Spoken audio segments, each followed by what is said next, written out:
L'intelligence artificielle ne remplace pas encore les humains, mais chez Amazon, elle commence déjà à les licencier.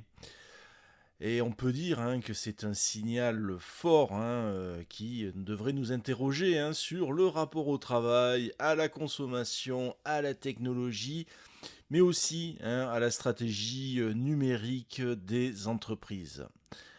Bonjour et bienvenue sur le podcast de l'agence Tounet. Je suis Georges et aujourd'hui on va aborder un sujet à la croisée du numérique, de l'emploi, de la transformation des organisations. La grande vague de licenciements annoncée par Amazon aux États-Unis, qu'est-ce que ça révèle pour nous en matière de travail, de digitalisation, d'IA et d'économie. Donc on va essayer de voir tout cela ensemble. Alors déjà, on va revenir vers le contexte et l'annonce bien sûr d'Amazon. Donc voilà les faits principaux. Donc tout cela vient effectivement de l'agence Reuters. Amazon prévoit jusqu'à 30 000 suppressions d'emplois dans son activité corporate. Donc son entreprise, c'est plutôt effectivement ce que l'on appelle les cols blancs, par rapport aux cols bleus sur, on va dire les usines. Voilà, donc c'est quand même normalement des postes assez importants. Bon, il faut quand même dire que la société emploie environ 1,5 million de personnes dans le monde, dont plus des 2 tiers aux États-Unis. Donc, ces fameuses fonctions support corporate sont estimées à peu près à 350 000 personnes. Donc, ça représente environ une réduction de 10% des fonctions support d'Amazon. Bien sûr, vous vous en doutez, le jour même où l'annonce a été faite, l'action Amazon en bourse est montée, ce qui montre que le marché accueille la nouvelle comme un signe d'optimisation et de contrôle de coûts. Quand vous connaissez un petit peu ce mode de fonctionnement de la bourse, c'est toujours un bon signal pour eux quand des gens sont licenciés. Voilà, parce que ça veut dire qu'il va y avoir des plus-values pour les actionnaires. Bon, voilà, on ne parle pas forcément aux employés. Le PDG de l'entreprise, Amazon, Andy Jassy, avait déjà prévenu ses employés en juin qu'avec le développement de l'IA, nous aurons besoin de moins de personnes pour certains emplois que nous faisions aujourd'hui. Alors, pourquoi cette vague de licenciements? C'est comme toujours, il y a plusieurs raisons qui vont se conjuguer. La première, c'était la surembauche pendant la pandémie. Amazon avait fortement recruté lors du boom de l'e-commerce pendant le Covid-19, entre 2018 et 2022. Il faut se rendre compte que les effectifs avaient presque triplé. Voilà. Donc ça explique aussi peut-être, c'est une des raisons. L'autre, c'est le retour à la normale et plus de concurrence accrue. Le commerce en ligne connaît des ralentissements. La logistique, les services cloud sont sous pression face à des rivaux comme Microsoft ou Google. Il y a aussi bien sûr l'adoption de l'IA et de l'automatisation. Donc JC, le PDG, a affirmé que l'IA est la technologie la plus transformative depuis Internet et que l'entreprise à peu près prévoit d'automatiser jusqu'à 75% des opérations à horizon 2033. Alors, il faut bien aussi se comprendre aussi qu'il y a de l'optimisation financière. Parce que même avec un chiffre d'affaires important, aujourd'hui Amazon fait 670 milliards de dollars et des bénéfices conséquents, environ 70 milliards de dollars pour l'année dernière. L'entreprise cherche à améliorer ses marges et à alléger ses coûts de personnel. Donc, il faut bien se rendre compte que c'est aussi envoyer un signal pour l'industrie comme un tournant possible dans la première vague de licenciements massifs d'une nouvelle ère, celle de l'IA. Alors, le message interne d'Andy Jassy, qui était daté de juin 2025, il écrivait que effectivement ça allait tout bouleverser et que effectivement il y allait avoir des grands bouleversements par rapport à ça. Alors, vous allez me dire, mais qu'est-ce qui change pour les salariés? Ce sont surtout les salariés effectivement des fonctions support. Donc, qu'est-ce que c'est les fonctions support pour Amazon? C'est les ressources humaines, c'est le service cloud, c'est la logistique et aussi leur division jeux vidéo qui sont particulièrement concernés. Pour ceux qui restent, le message est clair. Vous avez intérêt effectivement à utiliser l'IA, à participer aux formations internes et à expérimenter l'IA.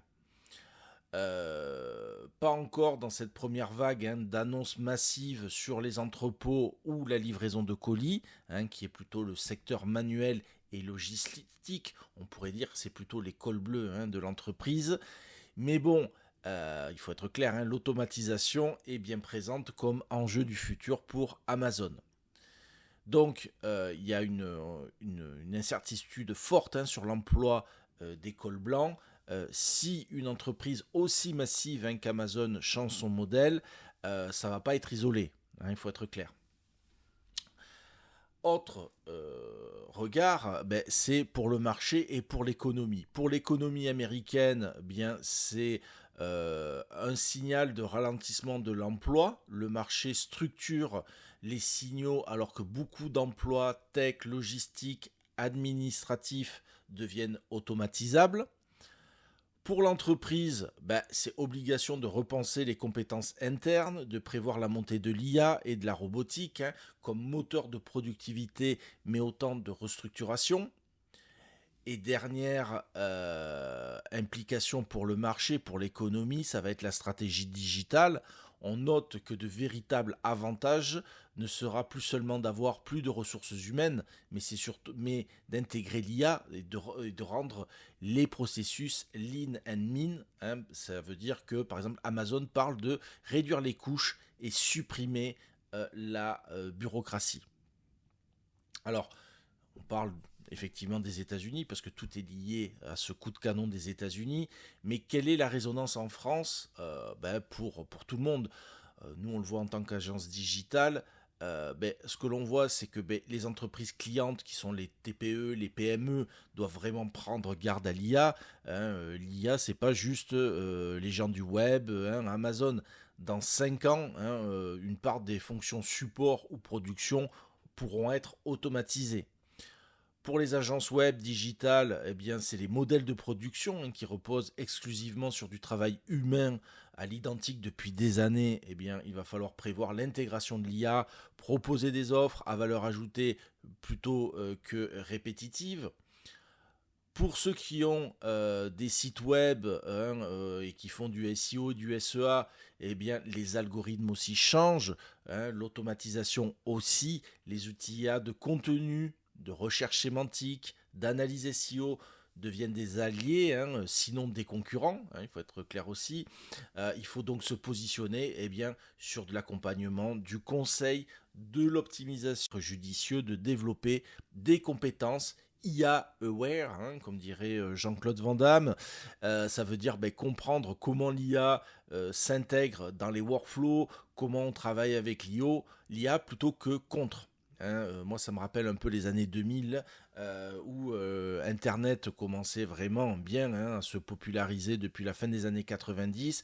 Et il y avait des gens, moi je les entendais, c'était ah non, mais moi, Internet, non, moi ça m'intéresse pas ou autre, etc. C'est pas une question que ça vous intéresse pas ou que l'IA vous intéresse pas, c'est que vous allez devoir effectivement vous y mettre parce que ça va impacter votre carrière en tant que salarié ou freelance. Alors, les risques, parce qu'il y a toujours des risques, et ce qu'il faut surveiller, ça va être d'abord le risque social. Des licenciements massifs créent un effet domino sur les marchés du travail, la confiance, la consommation. Il va aussi avoir le risque de divergence. Ceux qui ne s'adaptent pas pourront pas se retrouver sur un job à faible valeur ajoutée ou menacés par l'automatisation. il y a aussi le risque pour les modèles de gestion d'entreprise, vouloir uniquement faire moins cher peut nuire aussi à l'innovation ou à l'engagement des employés. Le dernier risque, c'est le risque de transformation digitale, hein. Un verre d'IA ne remplace pas l'architecture, le processus, la culture d'entreprise. Donc effectivement, les entreprises doivent faire la transition avec stratégie, sinon elles s'exposent à des effets inattendus. Alors pour essayer de conclure par rapport à cette annonce Amazon qui marque vraiment un tournant, c'est pas juste un ajustement d'effectifs, mais c'est une démonstration de comment l'IA, l'automatisation, la productivité redéfinissent ce que travail veut dire au XXIe siècle. C'est pas uniquement la crise d'un grand acteur, c'est vraiment un signal pour toutes les entreprises, grandes ou petites, pour toutes les fonctions, qu'elles soient manuelles ou intellectuelles. Donc, pour vous, moi, en tant qu'acteur du digital, je essayerai de vous donner 3 conseils. C'est effectivement d'anticiper l'IA pour vos prestations, vos workflows, vos compétences. Construisez vos offres de manière à ce qu'elles créent une vraie valeur ajoutée, que l'IA ne puisse pas facilement remplacer. C'est pas juste, ça y est, je sais faire 2 prompts, je suis le roi de l'IA. Non, ça marche pas du tout comme ça. Et le troisième, rester agile. Quand un géant comme Amazon réorganise son modèle, cela crée des opportunités aussi pour les autres.